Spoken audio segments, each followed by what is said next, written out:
Today we're back at the Dud Corner Cemetery and the Lewes Memorial on the walls surrounding the cemetery, and we're here to talk about a man we've talked about before on this channel, but what we didn't talk about is the amount of involvement that he had after the war in the Imperial War Graves Commission, then the Commonwealth War Graves Commission, and that is Rudyard Kipling.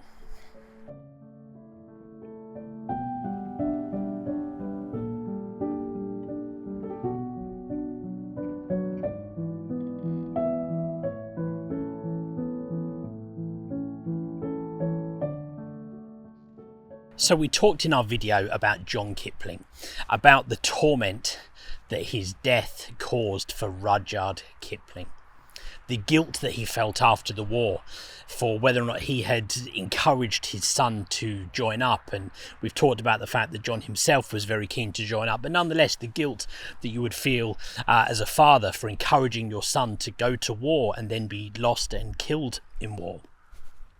Well, after the war, and in fact during the war in 1917, Rudyard Kipling joined the Imperial War Graves Commission, as it was called at the time. In fact, he was one of the founding members. That's since been called the Commonwealth Graves Commission, which of course we now know they maintain the beautiful grounds around places like this in all of the Commonwealth Graves Commission cemeteries. But the work that Rudyard Kipling did with them is really interesting, because some of the phrases that we see around these types of places and the writing was actually chosen by him.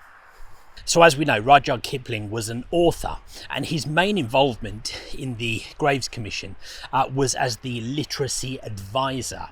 And as such, he was heavily involved in a lot of the wording that you see on the memorials and the gravestones.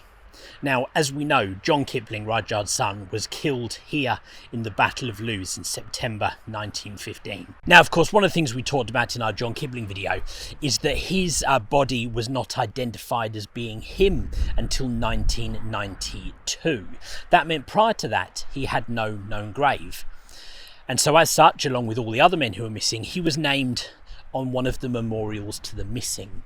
And that's the memorial right here at Lewes. John Kipling's name is actually still on one of the panels here. They don't remove names here of casualties who were originally named on the memorial and then found. And as such, he is still on the panel here.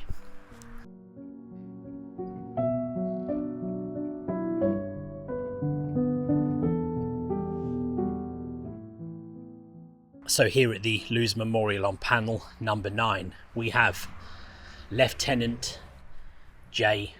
Kipling, John Kipling, on the Irish Guards section of the panel, along with all the other missing men of the Irish Guards. Prior to his grave being found, or being identified I should say, he was named here on the Lewes Memorial to the Missing. Now, a lot of you will be familiar with the ceremony that they do at the Menin Gate in Ypres, where they played the last post every evening at 8 o'clock. Well, when the Lewes Memorial was first opened, Rudyard Kipling actually paid for a piper to come here every night and play the last post, exactly the same as they do now at the Menin Gate. Now, that doesn't still happen today, but Rudyard Kipling paid for that to happen after the war, at the Memorial to the Missing, where his son John was named. Now, another real famous part of Rudyard Kipling's work that again is often not known that it was him. At every one of these cemeteries that we've been to, there is the large stone, sometimes in the middle, sometimes at the top. Let's go take a look.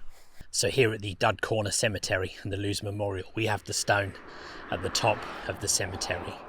Their name liveth for evermore. Well, what's often not known is that wording also was chosen by Rudyard Kipling.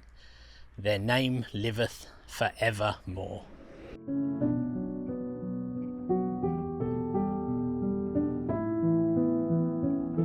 Now, another one of the phrases that we see all the time when we're making these videos is on the graves of the unknown soldiers.